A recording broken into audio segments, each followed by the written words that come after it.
So, in this video we will learn how to obtain output and transfer characteristics of N-channel enhancement type MOSFET, or is commonly known NMOS. We will obtain this using the software suite called Tanner EDA.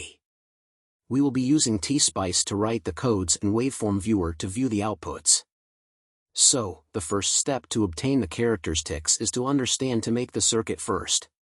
Once we have made the circuit, it is very easy to write the code for it. Here we can see the expected graphs of the transfer and the output characteristics of the NMOS transistor. So the circuit we are going to use is as follows. So, now we come to writing the code in SPICE. The basic idea of writing the code is that we have to declare or tell the program of the various components of the circuit, how they are connected to each other. So this means that the number of lines in the code will be same as the number of components in the circuit. Now as we will write the first code, we will easily understand how this syntax works. First, before anything, we start writing the code from the second line. First line is used as a comment line, hence it is not interpreted. Then the second important thing is to include the library from where the software will get the data about the transistors. So, looking at the circuit first, we define all transistors, that is NMOS here. So MOSFET's general naming convention starts from M, that is M1, M2, etc.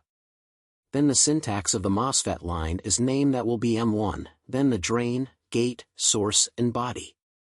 After that will be model. And then additional parameters.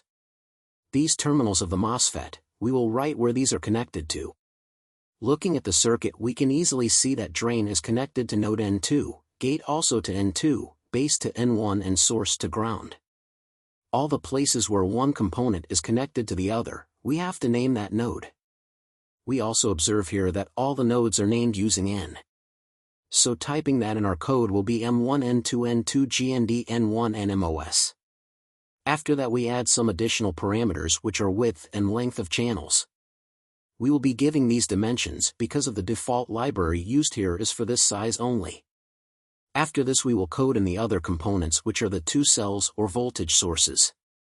And their syntax is name, which is named using V, then positive terminal, negative terminal, and then voltage value. So let's type these in.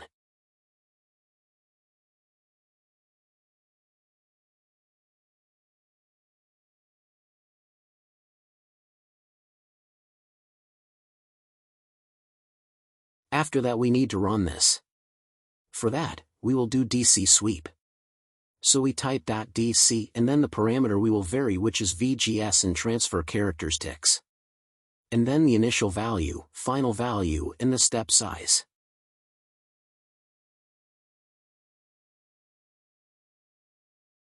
Now the parameter we have to observe will be written on y-axis.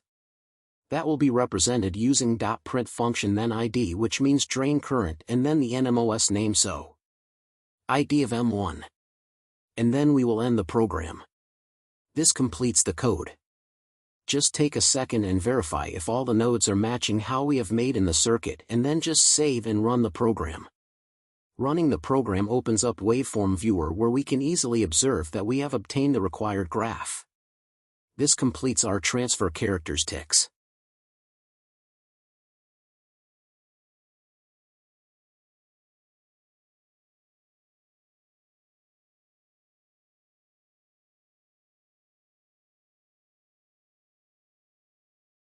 We have understood how to convert the circuit into code, so we can do the same for output characteristics as well.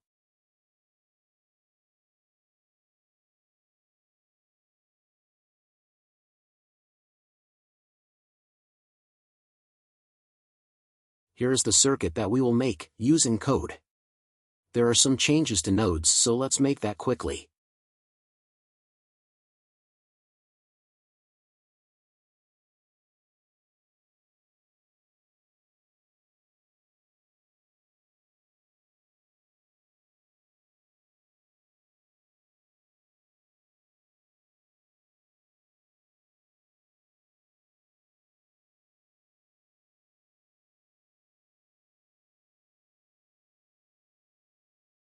After this, the thing we need to understand here is what values we need to vary here.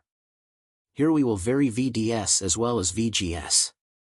the values we are varying these parameters at have been found experimentally. They are not fixed.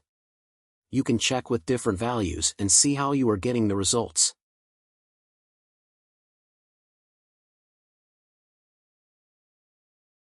And now we will run it. Always remember to save it before running. In the waveform viewer we can clearly see the result is as we expected.